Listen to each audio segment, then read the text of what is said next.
आज सुरू असलेल्या महानगरपालिकेच्या निवडणुकीमध्ये मार्कर पेनची शाई ही पुसले जात आहे. अशा प्रकारे मोठ्या प्रमाणात एक संभ्रम पसरवला जात आहे.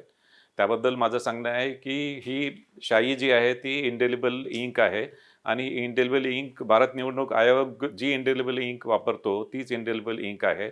मात्र ती मार्कर पेनच्या स्वरूपात आहे आणि हे मार्कर पेनच्या स्वरूपात राज्य निवडणूक आयोग हे 2011 पासून हे मार्कर पेन वापरत आहे आणि यामध्ये ही शाई आहे, ही शाई ॲक्च्युअली पुसली जात नाही आणि विशेष करून ही शाई एकदा लावल्यानंतर त्याच्यामध्ये एक साधारणतः 12 ते 15 सेकंडमध्ये ती ड्राय होते आणि तितक्या कालावधीमध्ये मतदार हा मतदान केंद्रामध्येच असतो आणि या शाईविषयी कुठल्याही प्रकारची शंका उत्पन्न करणे किंवा कुठल्या प्रकारचे व्हिडिओ हे बाहेर प्रसारित केले जात आहे आणि एक मतदारांमध्ये संभ्रम पसरवला जात आहे.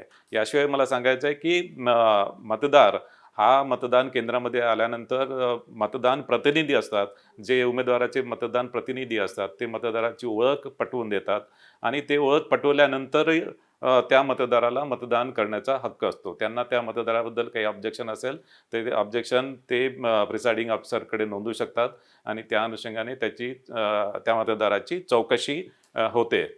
एखादा मतदार मतदान केल्यानंतर पुन्हा मतदान केंद्रामध्ये आला तर त्या संदर्भात आणि यामध्ये मतदान प्रतिनिधी आणि प्रिसाइडिंग ऑफिसर हे त्या संदर्भात तपासतील आणि त्यांना जर आढळून आला की तोच मतदार पुन्हा मतदान करायला आला तर त्या मतदारावर कारवाई केली जाईल.